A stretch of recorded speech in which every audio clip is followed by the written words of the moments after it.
Hey, what's up, everyone? Welcome to episode 5 of Maker's Mic, a music makers podcast presented by LR Bags.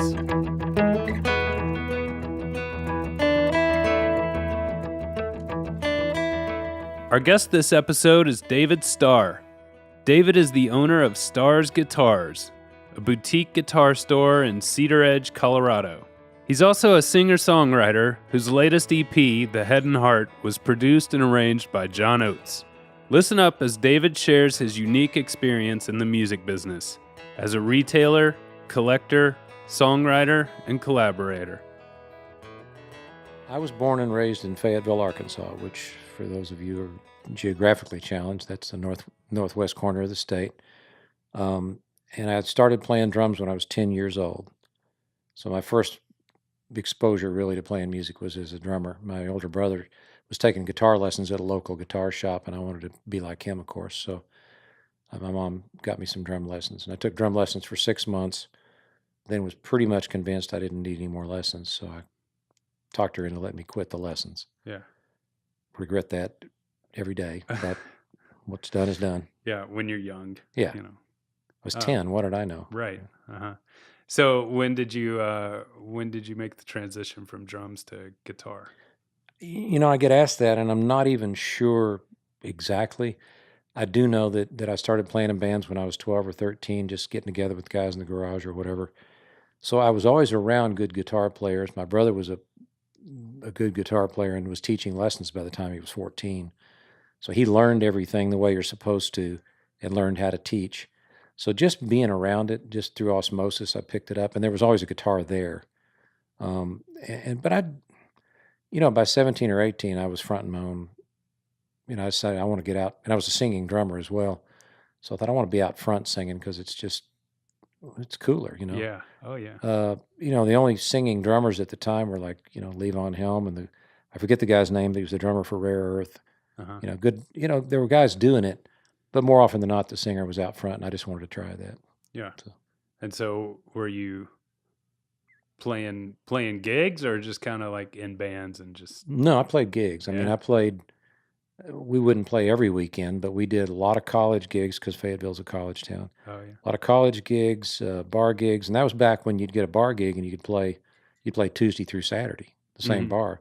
Set up on Tuesday about 8 o'clock at night, start playing at 10, load your gear out on Sunday morning at 4 o'clock, So kind of a house band thing 1 week at a time is what it felt like. And so I think you get better when you do that because you're doing a lot of the same tunes every night and you've got it pretty polished and you learn to read a crowd and, roll with the punches. Yeah. Were you doing like a mix of covers and original stuff, or was it all original? It was almost all covers back in those days because it was, even the venue, only the club owners and stuff, they didn't want to hear our stuff. Yeah, you sort of have to do that when you're... So as a drummer, I was doing Average White Band, Earth, Wind and Fire, just everything, whatever the hits of the day were. Yeah. One thing we never waded into in the bands I was in is like the Steely Dan stuff, where if you didn't do it right, it would be awful. Yeah. So we sort of had the good sense to say, we don't know those chords. We're going to stay out of that. Yeah. But we rocked pretty good. Did a fair amount of Chuck Berry and that kind of stuff. The stuff that was easy to do. Yeah. And when did you move to Colorado? Well, I've lived there twice now, and this is the second go around. The first time I moved there, it was in 1981, which was kind of a big deal for me, but because I'd never lived anywhere but my hometown, and my first wife wanted to move and felt like it'd be a good thing for us to try something different. I didn't like that idea because it was terrifying. Yeah. But in retrospect, it was the best thing that I ever did for myself musically, and just to gain some independence and get out there. While I lived in Aspen, I was able to play with a lot of the local guys, and it was one of those. It's the first place I lived where somebody'd call and go, "I've got a gig tonight. I need a guitar player," and I go, "Okay, I'll be there." Or I need a drummer. Okay, I'll be there. So I learned to do stuff on the fly. So you're kind of like a session guy almost. Kinda, yeah, kinda. Only there was for gigs. Yeah, for gigs. But in the middle of all that, or as a sort of unintended consequence, I got to hang out with people like Kenny Edwards, used to play with Leonard Ronstadt and Carla Bonoff. He became friends with me there in town.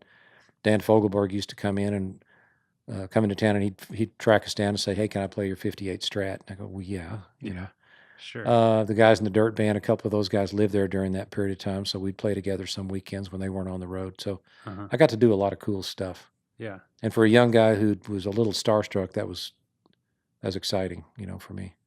I'm going to back up for a second. When did you start kind of writing your own material? Probably when I was 14 or 15 years old, although none of that survives. Sure, but just to start the process. Yeah, and I was always sort of drawn to material that had, one of the things I still run into this day, somebody say, "Hey, you want a jam?" No, I don't want a jam. I'm more, while I get that, and I understand the value of just the free form thing. I like the structure of songs. I like verse, chorus, bridge, solo, out. I just sort of like the way songs are put together, and the stuff I listened to was pretty well crafted, so I'm influenced by that, and that's the kind of stuff I like to write. Yeah. The reason I wanted to back up and ask that is because I wanted to ask you, how much of a change was there moving from Arkansas to Colorado, and what impact did that have on your songwriting? I actually began to think more about songwriting being out there around people who were actually doing original material. When I was growing up, nobody, it seemed to me, in the Northwest Arkansas area, in the crowds I ran in, did original material until there was a pivotal moment. There's a band called the Kate Brothers. And to this day, they still play. And it's twin brothers. They made a decision, and I remember when they announced this to people in town, that they're just not going to do covers anymore at all. And they did lots of Sam and Dave stuff. They did Ray Charles tunes because the guy that Ernie's voice suited all that stuff. But they just said, we're going to do original material. Pretty bold. It was bold because back then it was all top 40, And once they did that, it gave us all license to go, well, maybe we could write some stuff. So it took me a while, but that was a pivotal moment for everybody where we all went, well, we can do that. Yeah. The Stones don't play covers unless they want to, the Beatles don't do it. So why should everybody else? So, yeah.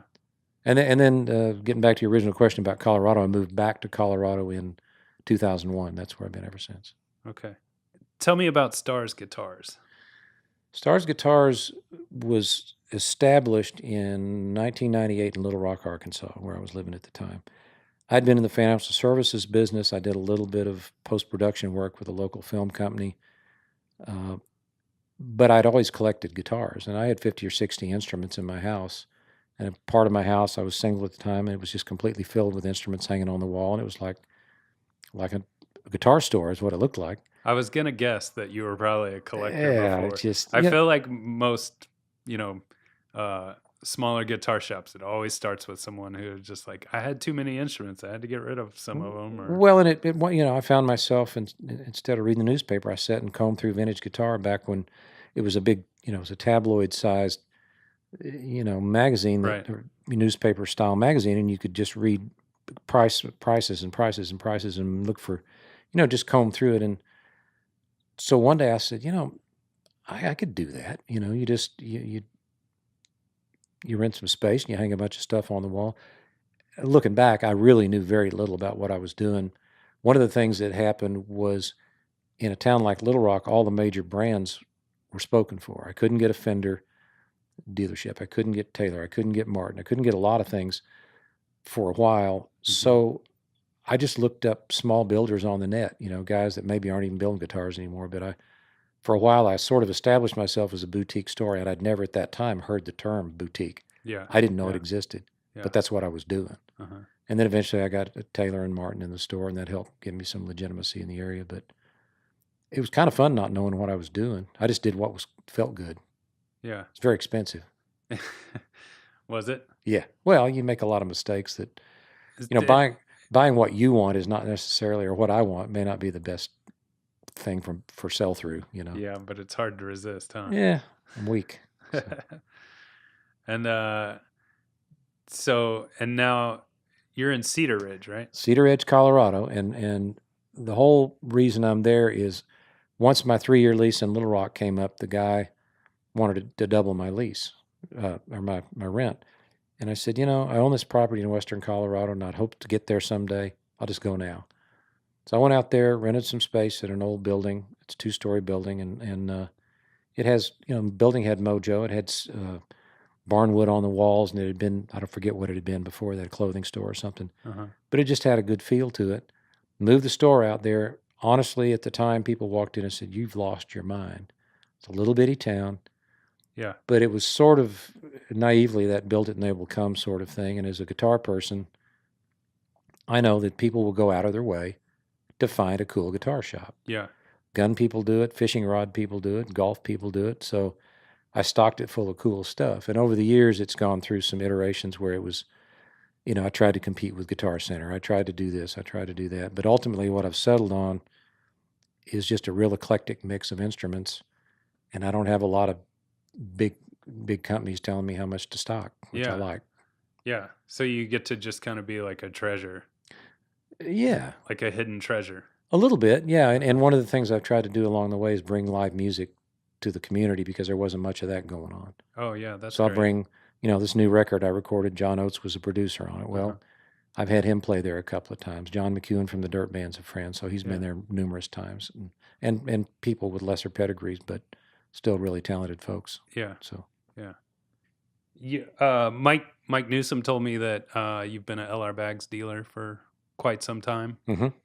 Yeah, and enthusiastic LR Bags dealer. Yeah, cool. And in fact, I was sort of monitoring a conversation on Facebook with a Larrivee guitar owners page, and a guy had recently bought himself a new Larrivee, and he's just asking the group what's the best pickup. And I just weighed in, just plain and simple with what I'd recommend, because people come in the store all the time and have either bought a guitar somewhere else or they want to buy a guitar and they don't want to amplify it right away. Yeah. But then they come in later on and they say, "Well, what do you suggest?" And I go, "Well, here's what I use, but if you want to spend a little less money, in the Bags line, there's the Element Active or what, any number of options." But yeah. So your Larrivee has a anthem, right? My 4 Larrivees have anthems.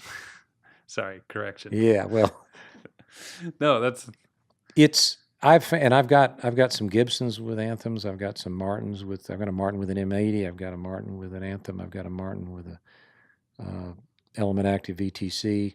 The only pickup I haven't used is the new one that's got the compress. It's an Element Active with the compression, and I'm drawing a blank on the Session VTC. Yes. Yeah. And I've got one in the shop. I just haven't put it in a guitar yet, but I thought it might be good to sell it to an actual customer. But I'm a big proponent of the anthem because one of the things I've noticed as I tour, and I play 100 to 150 nights a year and all over, and sometimes on good PAs, sometimes not so much.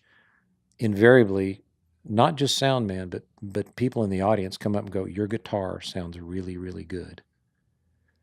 And if you're playing an acoustic electric guitar, that's what you want to hear, because I hear a lot of them that sound terrible. Mm-hmm.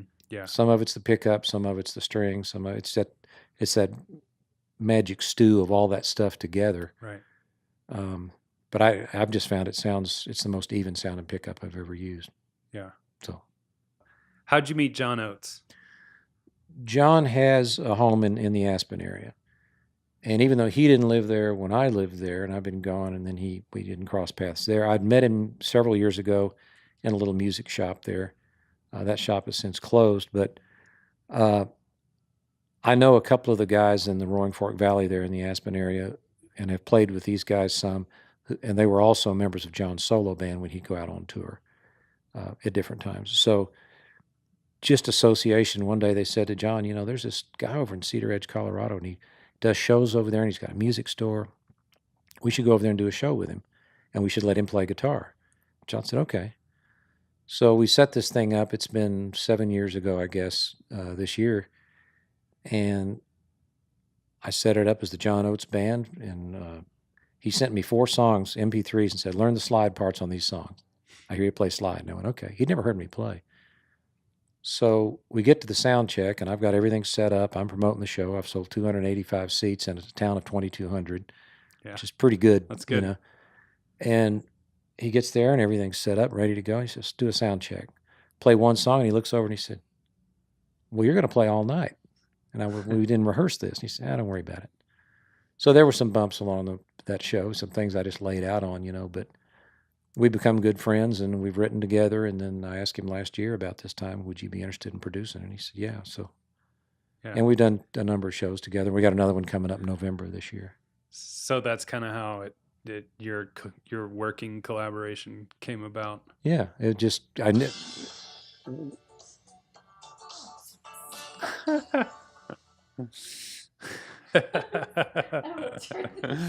I'm not cutting that out. I'm leaving that in. That's my wife, Cindy Starr, or Cindy Smith, depending on.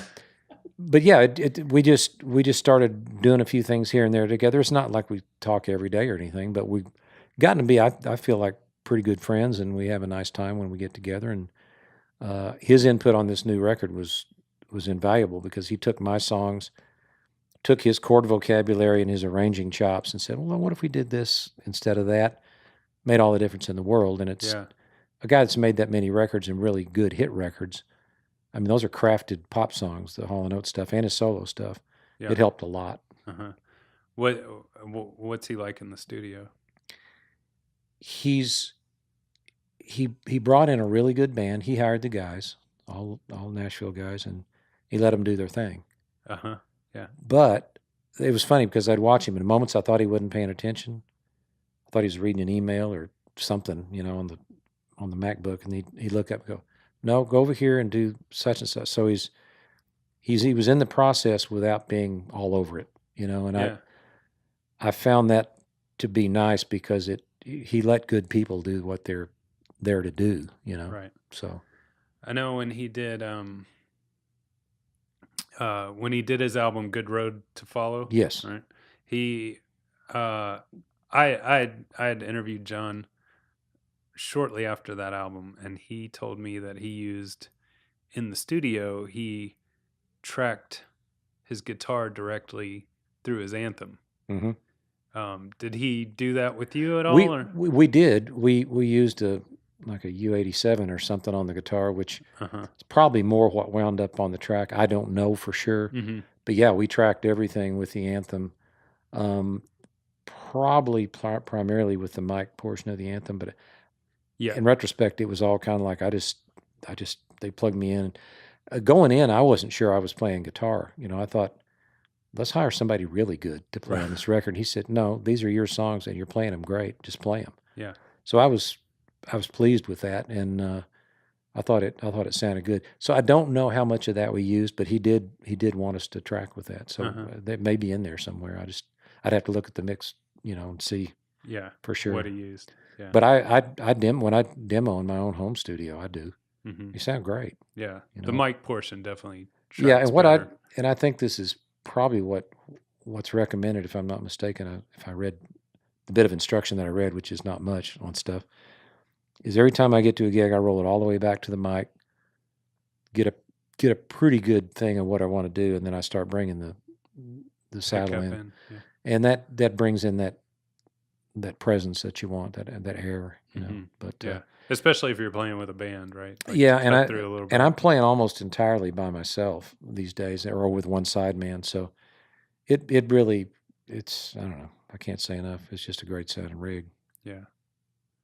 What do you go through any of our DIs, or? I use a Venue. You do? DI, and it's funny, I just built I've got a whole rig at our place down here in Nashville, just like I use in Colorado, so that if I fly down here, I can rent a car and drive out to gigs or shows or whatever, and I don't have to fly with a pedal board. But I've got a Venue on a small pedal train board and a Strymon delay, because I have just a little delay, especially on the slower stuff, to give it some flow. And then I use a porch board stomp deal to give me a kick drum sound. So yeah.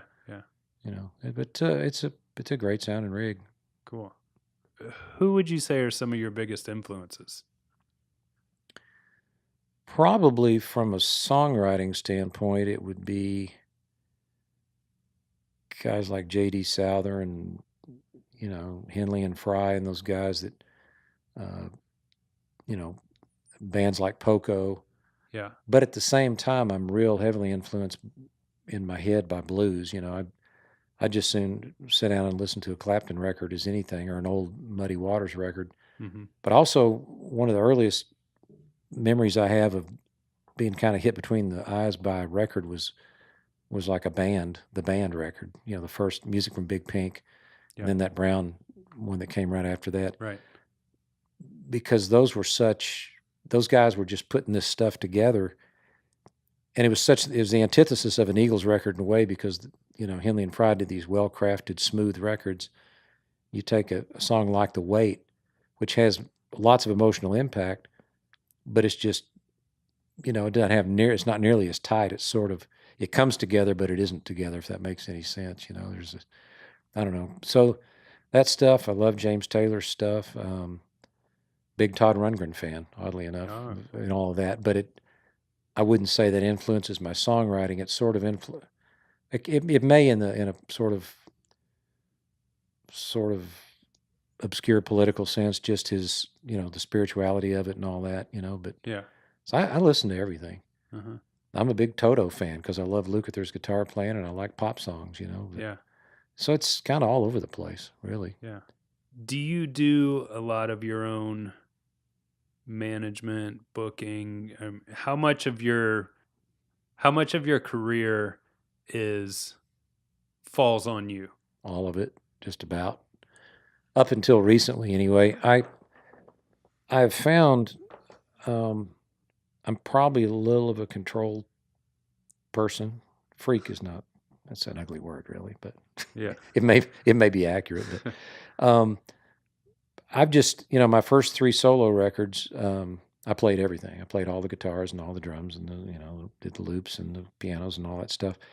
And a lot of that was just because it was easy to do that in my home studio, and it was as therapeutic as it was anything. Mm-hmm. And I was learning how to write songs. And really all that's been in the last 17, 18, 19 years. So, I feel like I'm just getting started in a way. But I have found using a publicist. Oates sent me a thing one time, and I forget who wrote this, but it was sort of almost a pyramid of what you need right now in the music business. And there were one or two things that were much less important than the others. It's like, this is first, this is second, and then if you really want this, you can have this. Right. And really, a booking agent and a label were like down low on the list. Yeah. What you need is to get out in front of a lot of people, and if you got any sense at all, make something of it. Uh-huh. So using a publicist here in town, and John introduced me to these folks that we use, and they've been great about getting me opportunities. Now, if I mess them up, that's it's on me. Yeah. But I found trying to talk to booking agents, for instance, is a challenge, because they want to know how much money I'm making, so that they know whether it's worth their time.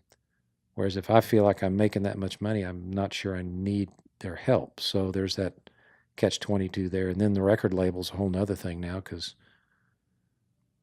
it's just the music business is so different. Yeah, the music business is. In a way, I kind of like it the way it is, for me personally. Mm-hmm. I know there's some people who may not be self-starters and they need that sort of direction and stuff, but I'm willing to do it all. I don't mind. Yeah. What would you say are some of the biggest challenges in doing it all yourself? Well, believing you're doing it well when really you're doing, a lot of it you may not be doing as well as somebody full-time could do it for you. But I guess booking in a way that gets you some actual good money. You can book yourself anywhere for nothing. People will hire you all day long for nothing. Yeah. I know about that. Yeah. And musicians want to play music in front of people, so a lot of us will do gigs we probably ought not take. But one of the things I'm doing as of this year, and probably into the next couple of years, taking fewer gigs that I don't really feel good about, playing next to a pool table in a bar where no one's listening. It's not good for me. It's not good. It doesn't help those people. So take that time, spend it in a place like Nashville, writing with people, networking with people, just feeding the creative side of it. Uh-huh. And a lot of those things just sort of flow into each other. And, I do a lot of house concerts. Yeah. Which I really like. And I find that that's a great way to meet a lot of people at once, have them all pay attention, Yeah. and actually get paid and fed. Have you seen our Synapse?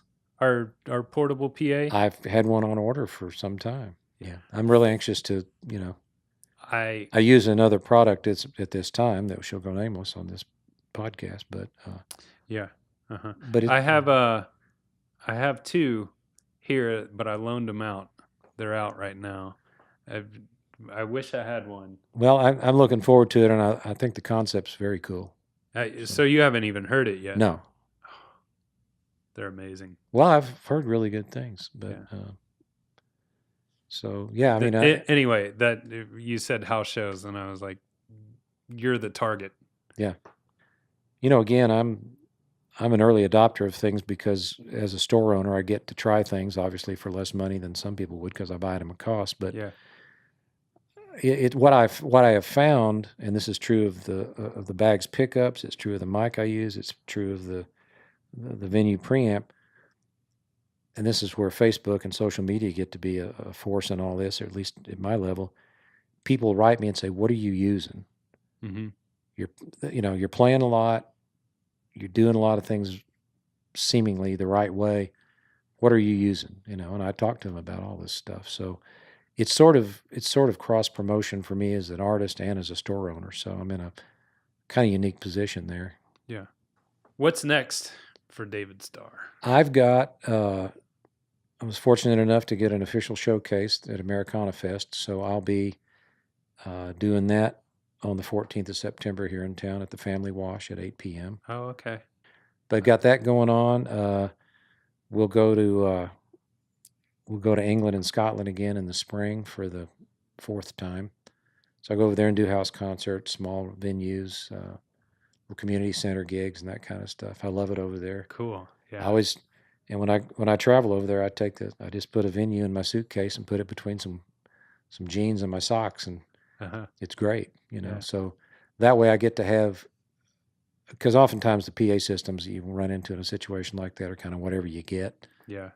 Just having that little bit of control on the guitar makes all the difference. Yeah. So I take that in the Beta 58, and I've got some control over what it's going to sound like. How much time do you spend over there?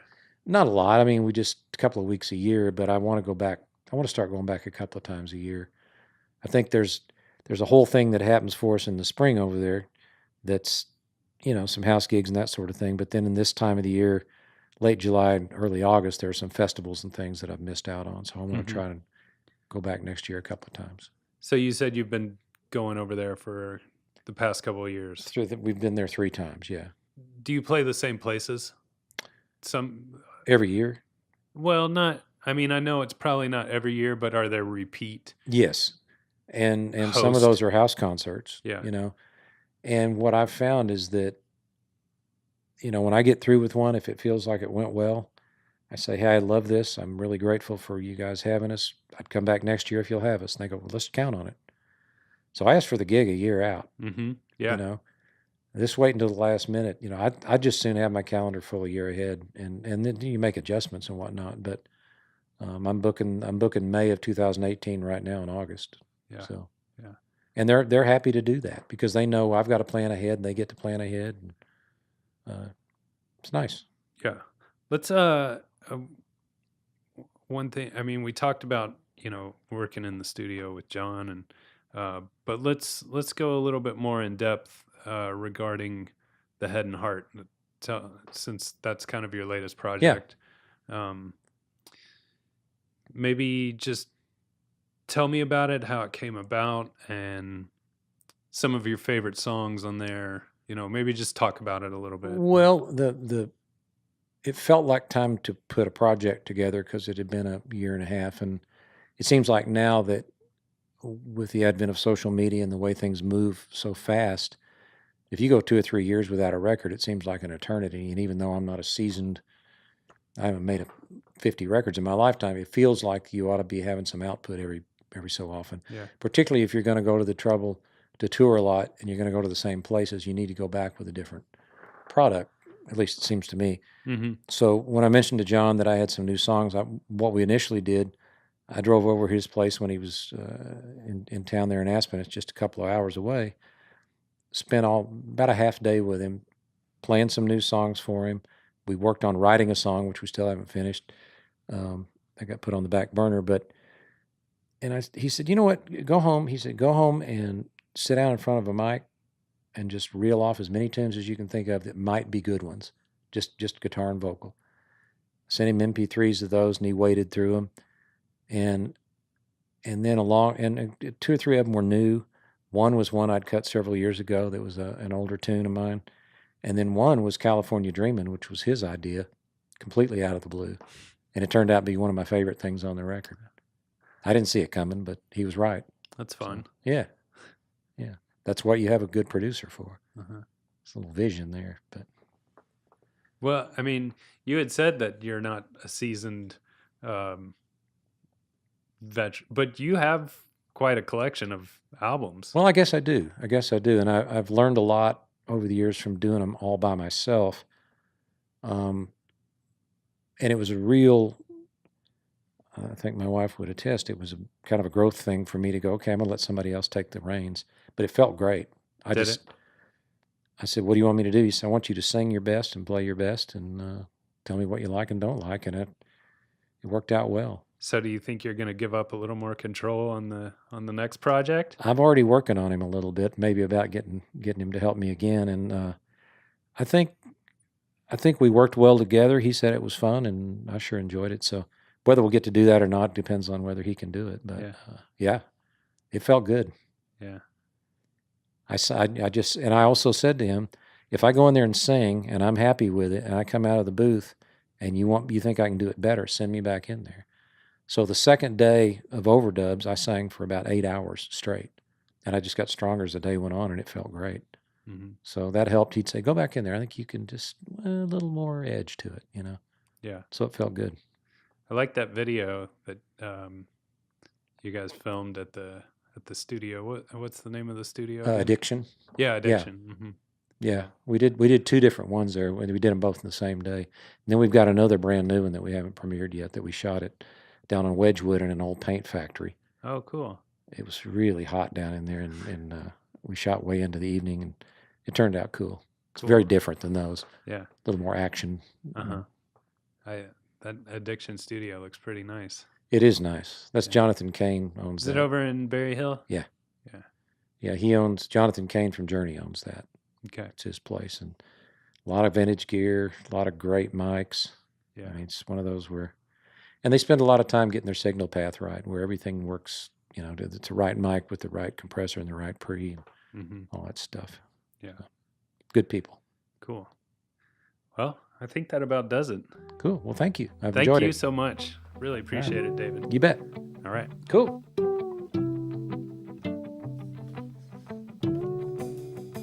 That wraps it up for episode 5 of Maker's Mic. We'd like to thank our guest, David Starr. To find out more about David, visit davidstarrmusic.com. And if you're going to be in Nashville for Americana Fest, be sure to catch his set at the Family Wash on Thursday, September 14th at 8 p.m. As always, thanks for listening, and if you like what you hear, please make sure to subscribe and share with your friends and family. We'll catch you next time on Maker's Mic. And I'm waiting in the dark for things to get real. How long must I live like this, locked up a prisoner to your spell?